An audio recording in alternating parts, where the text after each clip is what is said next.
So, hello everyone, starting with today's lecture. In previous lecture, we studied about the idiosyncrasy, which is the lecture number 29 from Kant's philosophy. Now, in today's lecture, we are going to start next topic from the Kant's philosophy, that is lecture 7. The name of lecture is aphorism number 7, footnote indispositions and the removal of their cause. What is the name of lecture? That is aphorism number 7, footnote. It having a footnote under aphorism number 7, which indicates the indispositions and the removal of their cause. In this they explain about what is mean by indisposition and how there is the removal of their cause. So in this what Dr. Kant explained about indisposition we are going to discuss. So in this uh, in footnote to paragraph 7, Hahnemann writes, it is not necessary to say that every intelligent physician would first remove this exciting or maintaining cause, that we call it as a causa occasionalis, where it exists. The indisposition thereupon generally ceases spontaneously. So what Dr. Hahnemann told in footnote under aphorism number 7, that is regarding the indisposition and how to remove the cause. That is, it is not necessary to say that every intelligent physician would first remove this exciting or maintaining cause, that we call it as a causa occasionalis, where it exists. The indisposition thereupon generally ceases spontaneously. Means when we remove the exciting cause or the maintaining cause of disease, then and then only there is a removal of indisposition or indisposition cured automatically. There is no need of any medication or medical therapy for the indispositions, but the intelligent physician is one who remove first the exciting or the maintaining cause, and that exciting and maintaining causes we call it as a causa occasionalis. And when we remove that exciting or maintaining causes, we remove the indisposition, or that is a slight alteration in a state of health. That is regarding the footnote under aphorism number 7. Now what Dr. Kent explained about this, that is indisposition and their removal of the cause. So we will see Dr. Kent's view. You have, I believe, been led to conclude that there are apparent diseases which are not diseases but disturbed state that may be called indispositions.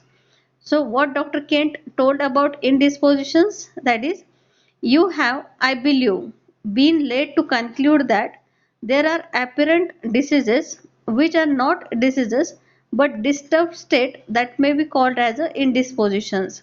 Means these are not actually a disease condition, but these are the disturbed state, and that disturbed state we call it as indispositions. Or in general, what is the definition of indisposition? It is a slight alteration in a state of health, that we call it as indispositions.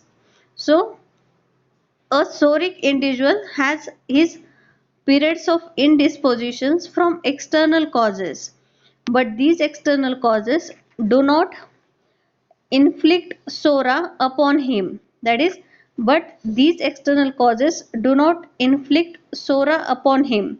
Such a patient may disorder his stomach from abusing it and thus create an indisposition. So in this Dr. Kent explained as a psoric individual has his periods of indispositions from external causes. Means when the patient is psoric in nature, that psoric in nature patient have his indispositions from external causes. That is, when they exposed to some external causes, they suffer from some slight alteration in a state of health, that they call it as indispositions. But these external causes do not inflict sora upon him, but these external causes do not inflict the sora upon him, and such a patient may disorder his stomach from abusing it and thus create an indisposition. So in this They gave the examples regarding this, that is patient suffering from a stomach complaint by abusing the extra eating or extra taking of food. In this they create the indispositions. So indispositions from external causes mimic the miasms, that is their group of symptoms is an imitation of a miasmatic manifestation, but the removal of external cause is likely to restore the patient to health. But what is the difference? As the patient is suffering from a miasmatic manifestations or it is a indisposition, but when there is a miasmatic manifestation of disease, you have to need the medicines, or when you give the medicines that the disturbed state cure. But when it is a indisposition, it may mimic the miasms, that is there are some indispositions from external causes that may mimic the miasms, and their group of symptoms is an imitations of miasmatic manifestation, but the removal of external cause is likely to restore the patient to health. But when you remove that external causes, then patient goes in a state of cure without medication. This is a state of indisposition. So in these business failures, depressing tribulations, unrequited affections, producing suffering in young girls are apparent causes of disease, but in reality they are only exciting causes of indispositions. So they gave the different examples regarding the indispositions, as there is a business failures, there is a depressing tribulations, there is a unrequited affections producing suffering in young girls are apparent causes of disease, but in reality they are only the exciting causes of indispositions. As when patient exposed to these external causes or these exciting causes, they suffer from some signs and symptoms. These signs and symptoms are only indisposition, and when we remove that exciting cause, the patient recover without any medication. So this is a indispositions. The active cause is within and apparent cause of sickness is without. That is, the active cause is within and the apparent cause of sickness is without. That is, if man had no sora, no deep miasmatic influence within his economy, he would be able to throw off all these business cares. He would not become insane from business depression, and the young girl would not suffer from love affairs. These there would be an orderly state. The physician then must discriminate between the causes that are apparent or external, the grosser the things, from their truer causes of diseases, which are from center to that is center to circumstances. So in this they explain about the cause of disease, that is the cause of disease when it is the miasmatic cause of disease, or when miasm is in the background, or it is a real disease condition, in that the causes of diseases are from the center to circumstances. So in this the main center of a body is affected, but when it is a indisposition, it is only a external causes, and when you remove that external causes, there is no need of any medication in that case, and disease is cured automatically. So in every instance where Hahnemann speaks of true sickness, he speaks of it as a miasmatic disease.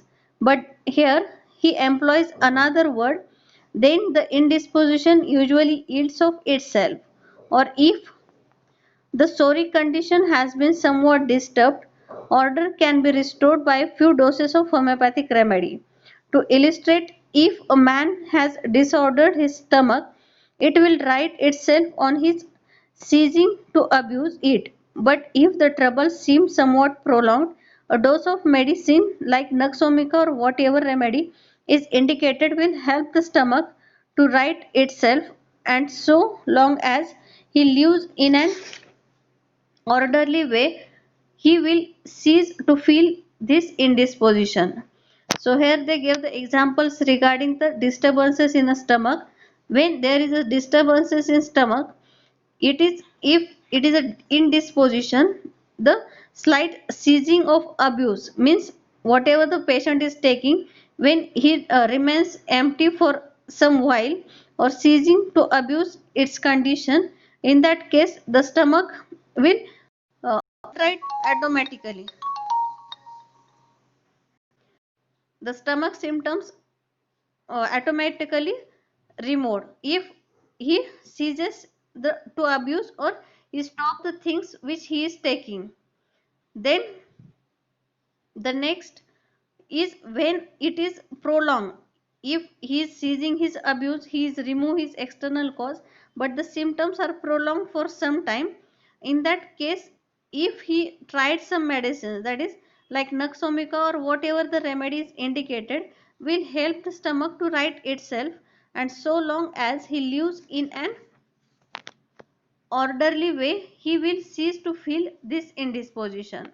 So this is the example given regarding the disturbances in stomach which can be cured without medicines, or when there is some miasmatic cause is there or some disease is prolonged for some time, you may try some medicine. It may be a Naxomica or whatever the remedy is indicated, and in that case he will cease to feel his this indisposition.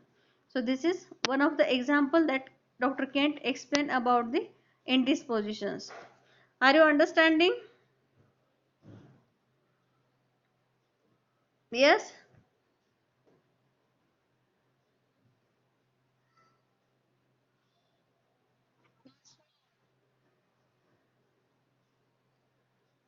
Okay. We are seeing the indisposition what Dr. Kent explained. We studied the indisposition in general, what Dr. Hahnemann told about indisposition. All of you understand what is the concept of Dr. Hahnemann regarding the indisposition. It studied in aphorism number 150 while studying the remedy reaction selection of remedy. Are you remember?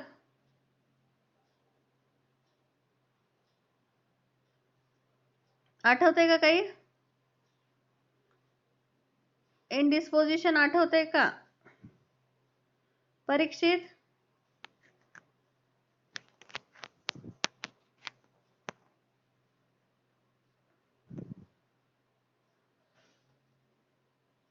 Yes Parikshit, जागृती.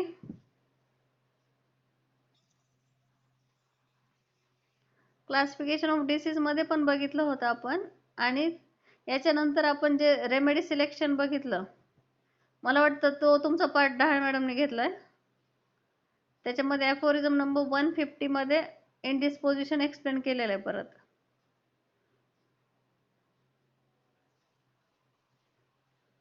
Yes, slight alteration in a state of health, that is called as a indisposition according to Dr. Hahnemann.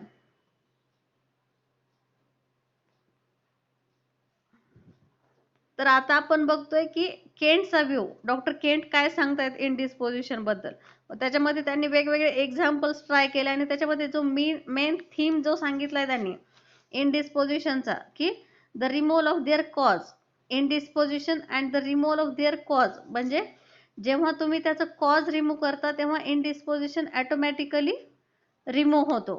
मग कॉजेसमध्ये काय, it may be a exciting cause or it may be a maintaining causes, that we together we called it as a causa occasionalis, and when we remove that causa occasionalis, the indisposition state automatically remove and patient goes in a state of health. This is the main theme of this lecture 7 of Kent philosophy. Up till now you understand what we are discussing?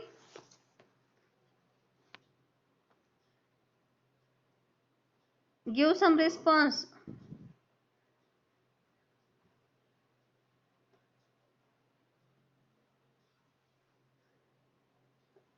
बाकीच्यांना ऐकायला नाही जाते का बाकीच्यांना?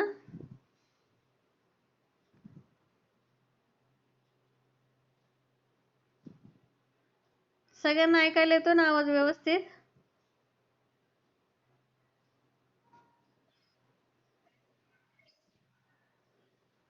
Okay. Now we will shift towards the next part of the lecture, that is the next paragraph. The physician will remove from the room strong smelling flowers which have a tendency to cause syncope and hysterical sufferings. There are some nervous girls who are so sensitive to flowers that they will faint from the odor. There are other individuals who are so sorry in their nature that they cannot live in the ordinary atmosphere. Some must be sent to the mountains, some to warm lands and some to cold lands. This is removing the occasioning cause, the apparent aggravating cause of suffering. A consumptive in the advanced stage, one who is steadily running down in Philadelphia, must be sent to a climate where he can be made comfortable. The external or apparent cause, the disturbing cause in his sick state, is thus removed, but the cause of his sickness is prior to this. The physician does not send the patient away for the purpose of curing him, but for the purpose of making him comfortable. Then he will extract from the cornea the foreign body that excites inflammation of the eye, loosen the overweight bandage on a wounded limb that threatens to cause mortification, or lay bare and put a ligature on a wounded artery that produces fainting. Endeavor to promote the expulsion by omitting the belladonna berries, etc., that may have been swallowed. Now, without the circumstances and surrounding in which Hahnemann stated these things, it has been asserted in the public prints that Hahnemann advised emetics. A class of so-called physicians have taken this note of Hahnemann's for a cloak as a mean of covering up their use of external applications. They tell us Hahnemann said so, but we see it becomes a lie. So in this paragraph they explain the different examples of indisposition.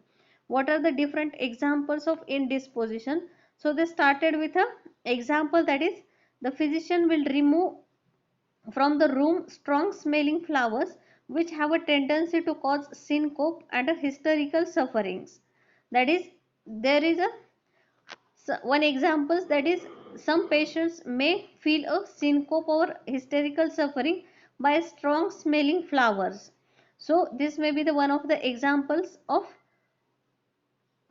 indisposition. There are some nervous girls who are so sensitive to flowers that they will faint from the odor. So these girls are so sensitive, that is these nervous girls, that they faint from this smelling of the flowers. Then the second example is that there are other individuals who are so sorry in their nature that they cannot live in the ordinary atmosphere. That is, they peoples are so sensitive to atmosphere, that is they cannot live in a ordinary atmosphere. That is, some must be sent to the mountains, some to warm lands, some to cold lands. That is, they cannot adjust to the atmosphere which having the all the natures, but they may send to the mountains, or some to the warm lands, or some to the cold lands. This is removing of occurring causes. That is, if the person having a aggravation or a complaints in a damp weather, they have to send in a dry weather. So this is the removing of a causa occasionalis, that is what is the cause of their disease. If the person is suffering from asthma in a damp places, if we remove that places, or if we send that patient to a dry atmosphere, their asthma is cured without medicine. So we remove that causa occasionalis, or we remove that maintaining cause of a disease, and in this way we recover their indisposition. So this is removing of the occasioning cause, the apparent aggravating cause of suffering. Then a consumptive in the advanced stages, One who is steadily running down in Philadelphia must be sent to a climate where he can be made comfortable. So we have to send that people in a comfortable atmosphere where they feel good, or the atmosphere not becoming a maintaining cause of their indispositions. Then the external or apparent cause, the disturbing cause in his sick state is thus removed, but the cause of his sickness is prior to this. That is, we can remove this external cause, but what is the internal cause present in his sickness? We cannot remove that cause. So the physician does not send the patient away for the purpose of curing him, but for the purpose of making him comfortable.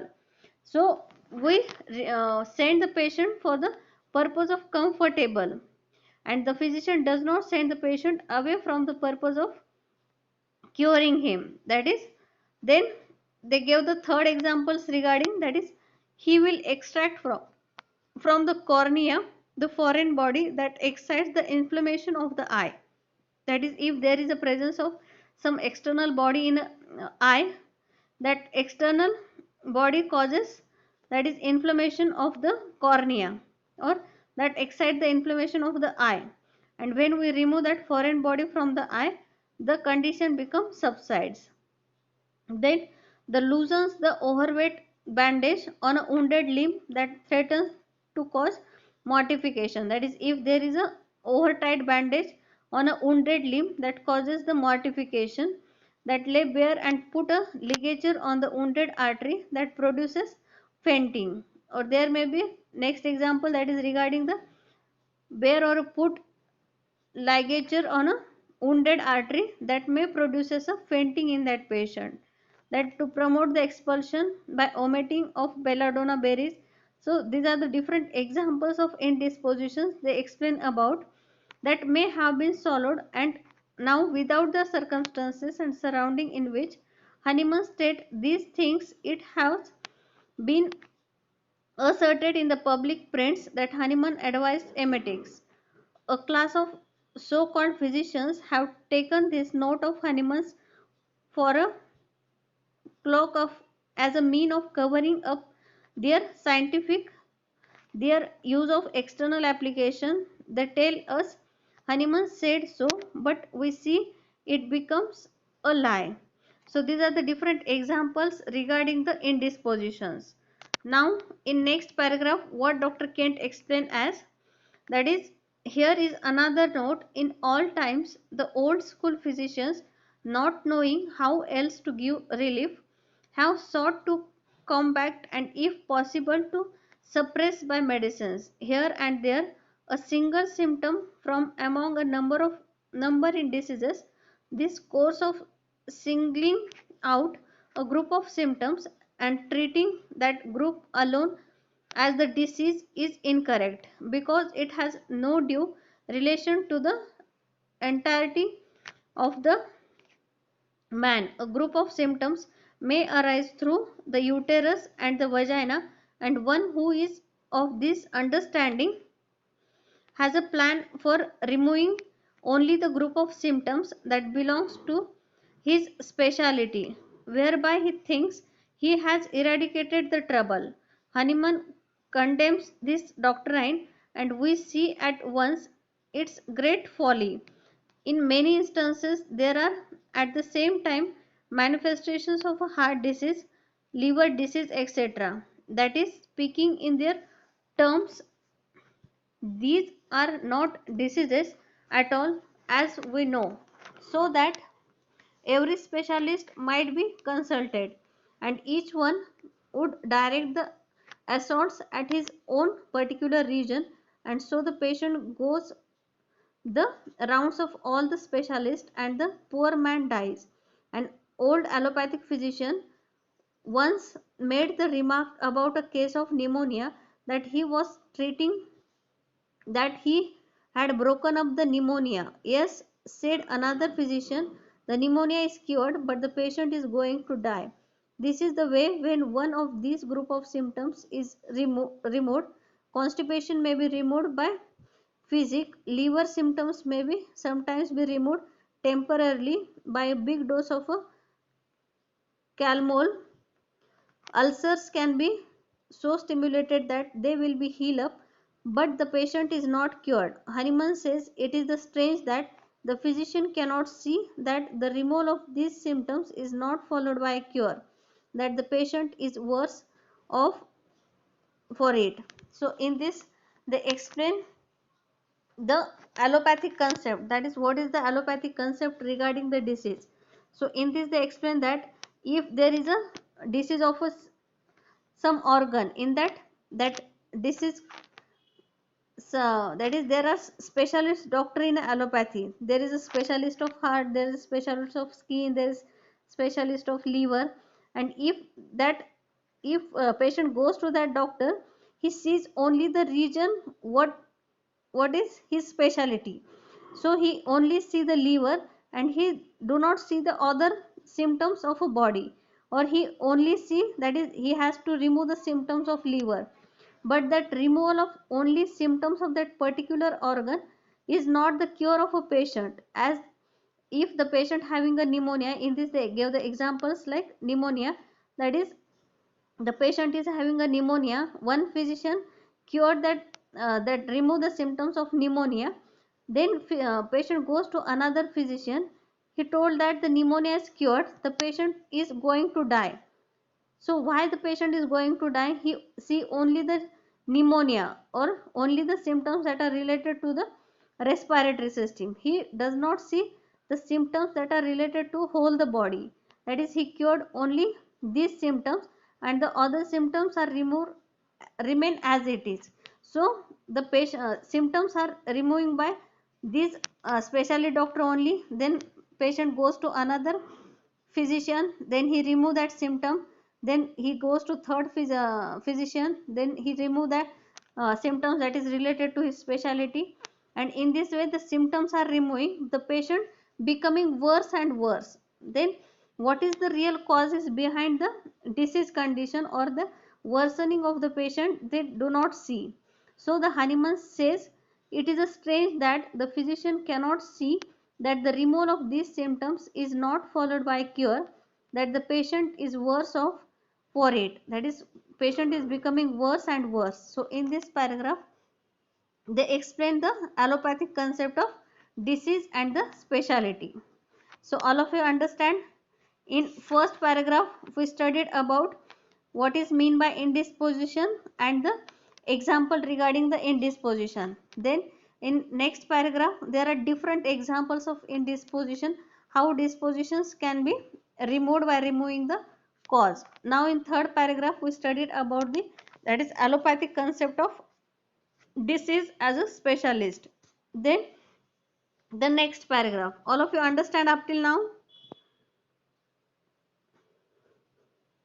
Yes, Abhishek.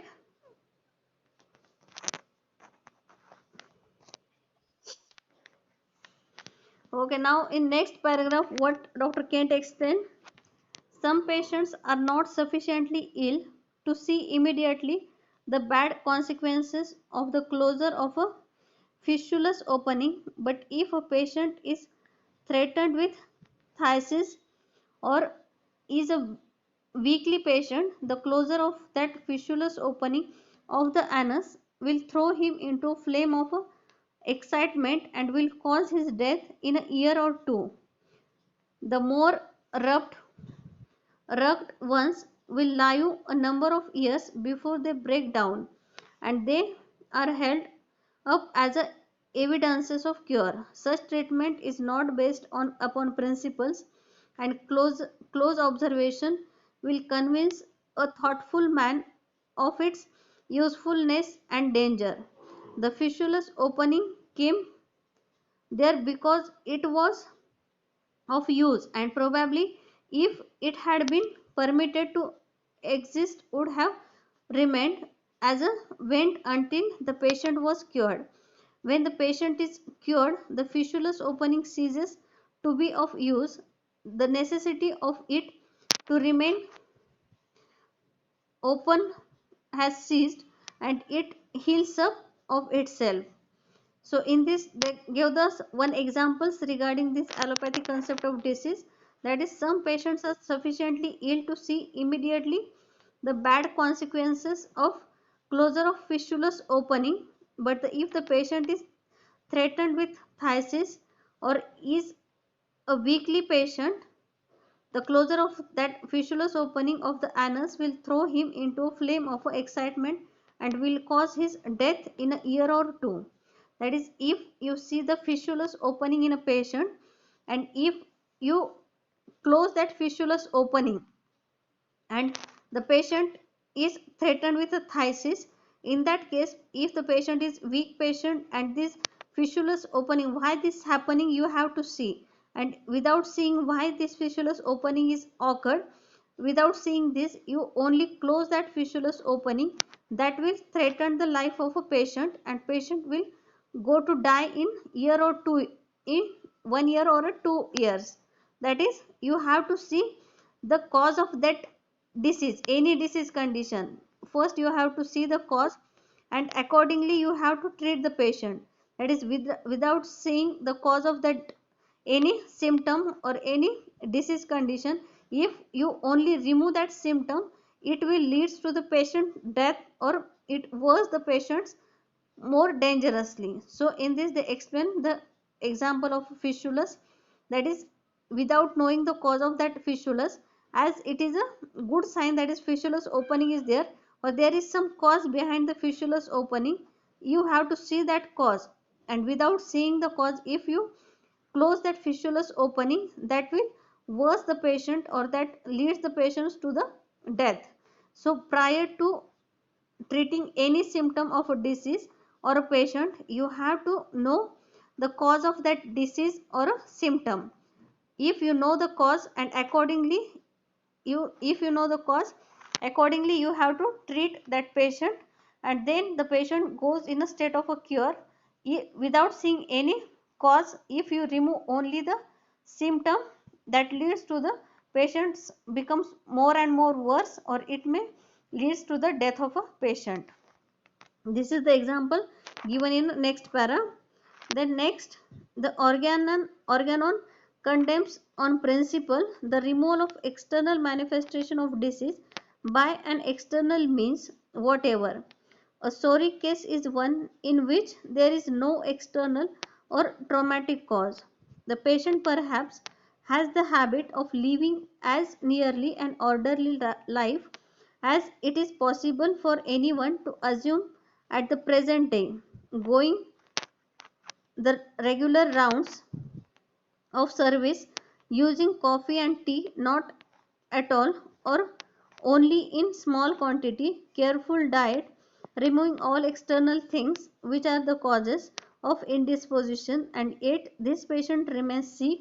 The sign and symptoms that are manifested are the true impress of nature and they constitute the outwardly reflected image of the inward nature of the sickness. Now, as in a disease from which no manifest exciting or maintaining cause has to be removed, we can see pursue nothing but the morbid concept.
Yes, are you able to listen?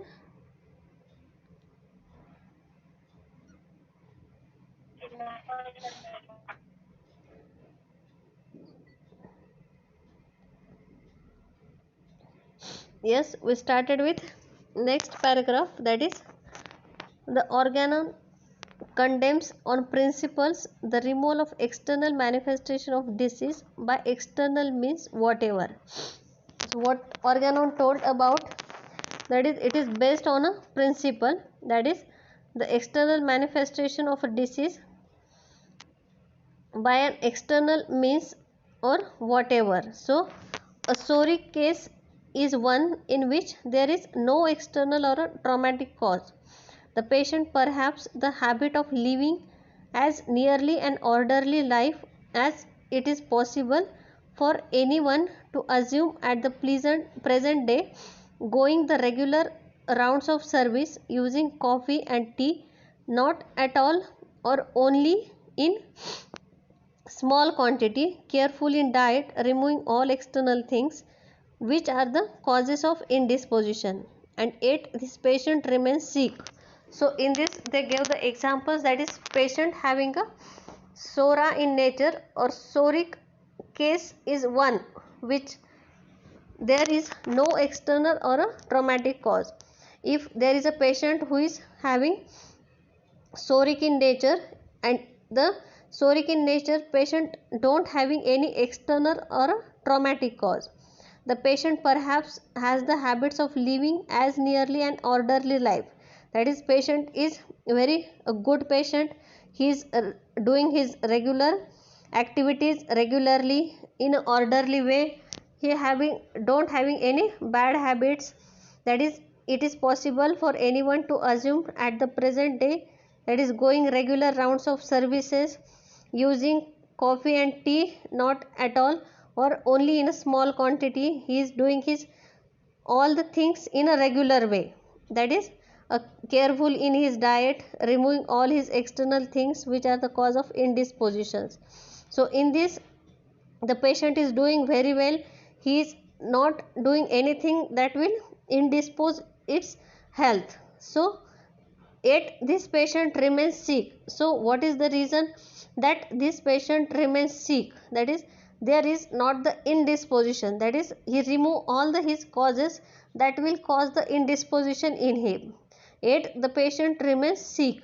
The signs and symptoms that are manifested are the true impress of nature, and they constitute the outwardly reflected image of the inward nature of the sickness. Now, as in a disease from which no manifest exciting or maintaining cause has to be removed, we can pursue nothing but the morbid symptom. It must be the symptoms alone which the disease demands and points to the remedy suited to relieve it. So in that case, if there is no any cause of disease, that is there is no any exciting cause or maintaining cause, the patient is psoriatic in nature, he has following all the his duties regularly in orderly way, he is following his regular exercise, his diet, but yet the patient is sick. So what is the reason that the patient is sick? So in that case there is some internal cause of disease, and to remove that internal cause of disease you have to require some remedy, that is it must be the symptoms alone by which the disease demands and points to the remedy suited to relieve it, and in that case that disease demands some remedy that is suited to it to remove that symptom. So this is, in short, it is a difference between the disease and indisposition, that is for indisposition.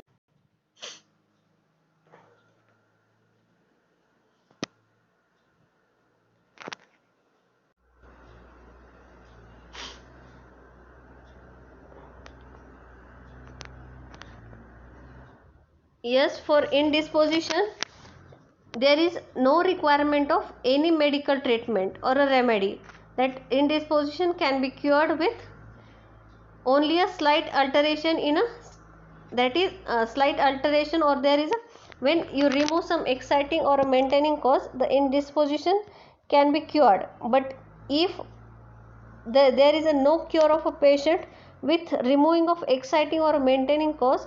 In that case, that disease condition requires some remedy, and when you give that remedy, the patient becomes cured. So this is in short the difference between the disease and indisposition. Now in next paragraph, what Dr.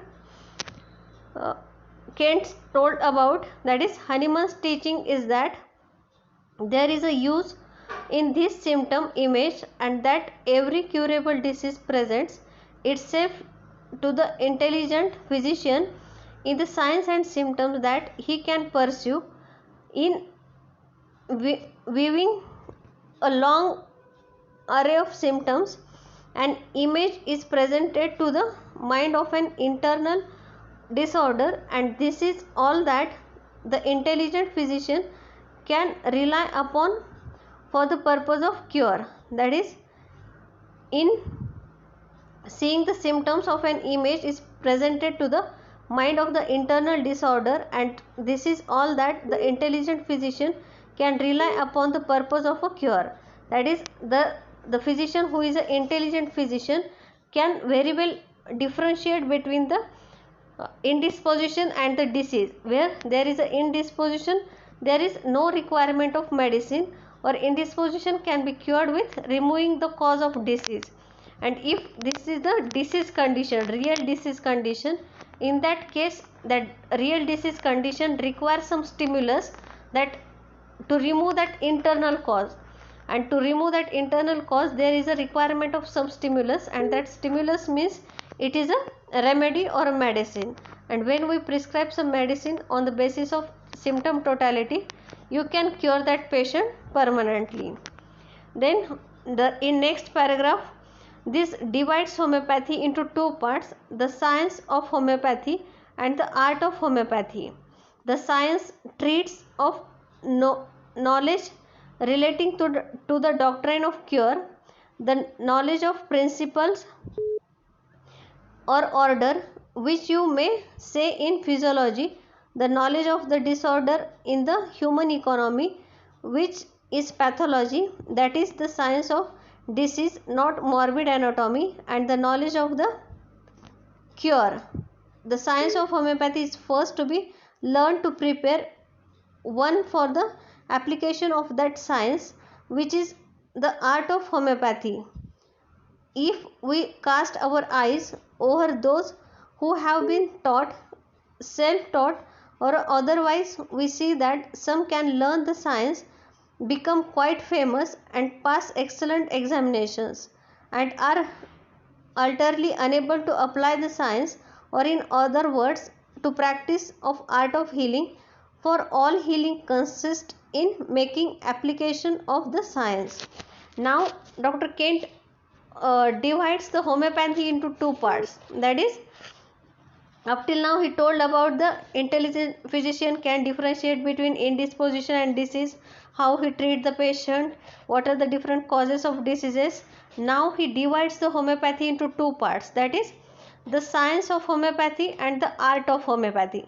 That is, homeopathy is divided into two parts: science of homeopathy one, and second one, that is art of homeopathy.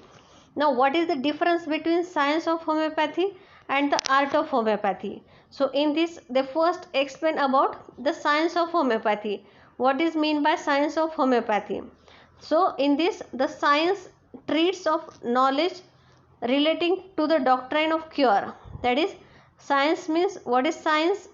It treats us or teaches us about the knowledge relating to the doctrine of cure. What is the doctrine of cure? So in this, the knowledge of principle or order, which you say in physiology, the knowledge of the disease order in the human economy, which is pathology, that is the science of disease, not the morbid anatomy, and the knowledge of cure. The science of homeopathy is first to be learned to prepare one for the application of that science, which is the art of homeopathy. Now science of homeopathy means you have to take the knowledge of disease, you have to take the knowledge of medicine. This is relating to the, that is, you must have the knowledge of physiology, you have to have a knowledge of pathology, you have to knowledge of a medicine. These are the all the knowledge of physiology, pathology, medicines, or knowledge of cure. That is, this is the science of homeopathy. But when you have that knowledge of science of homeopathy, then how to apply that knowledge of science of homeopathy to the art of healing? That is the art of homeopathy, that is the application of that science, which is the art of homeopathy. That is, now you have a knowledge, but how to apply you don't know. But when you know how to apply that knowledge of science to cure the patient, that is the art of homeopathy.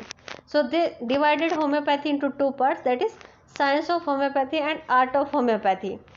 Now when you studying in BHMS in this first, second, third, final year, you have a knowledge of science of homeopathy, you took the knowledge of science of homeopathy. But when you are going to practice, you have to apply that science of homeopathy to know the art of homeopathy. That is how you apply that knowledge of science, it is the art of homeopathy. So that is the application of that knowledge, it is called as the art of homeopathy.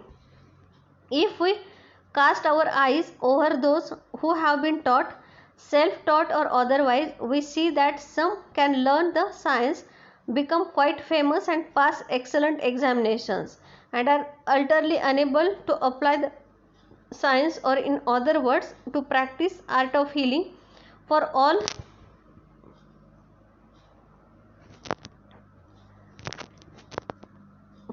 healing consists in making application of the science. So in this, if you have a proper knowledge of science of homeopathy, you can become a famous, or you can pass examinations very excellently.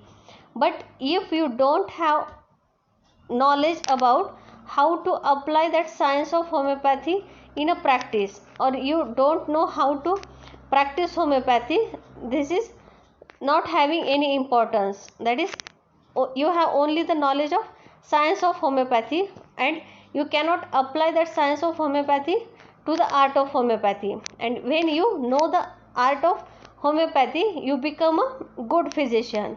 So you must have a science of, that is science of homeopathy also, that is knowledge of science of homeopathy also, and knowledge of art of homeopathy also. Means you have a proper knowledge of your science also, and you know very well that how to apply that knowledge of science to cure the patients, that is the art of homeopathy. So in this way they divided the homeopathy into two parts, that is the science of homeopathy and the art of homeopathy. And that knowledge of science must be applied to the knowledge of practice. So in this way they divided the homeopathy into two parts. So all of you understand up till now what we are going to discuss? What are we discussing?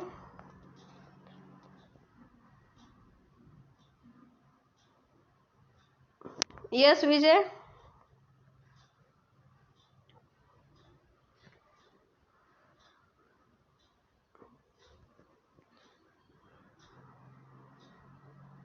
विजय, सुप्रिया, कळत आहे का काय चाललंय? Yes ma'am. आपण मध्ये मध्ये प्रयोग होतो, आवाज एकदाच झाला होता, मध्ये एंड झाली होती मीटिंग मध्येच. मी रिपीट केलं ते परत. अगोदर पण होत.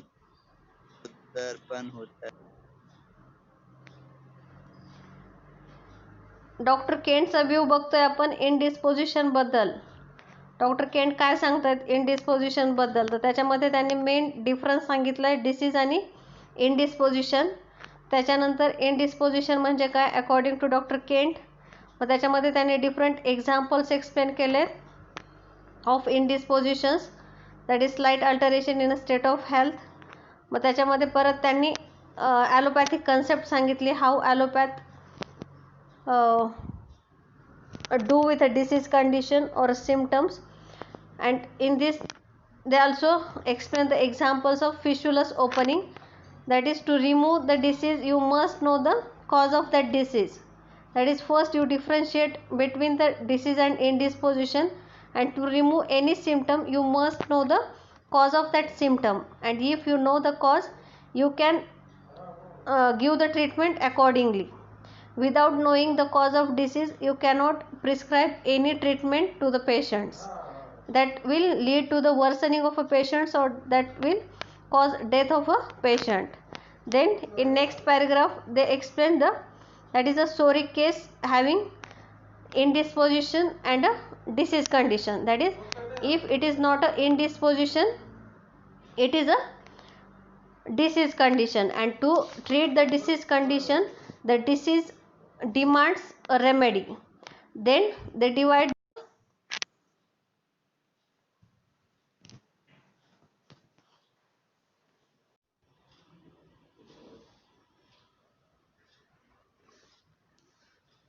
Then they divide the homeopathy into two parts, that is science of homeopathy and the art of homeopathy. So up till now you understand?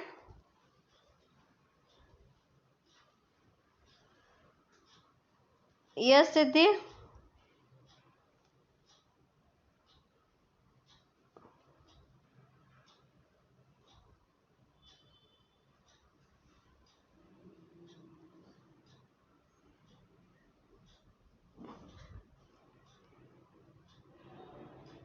Yes, Hera, are you understanding?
Yes, ma'am.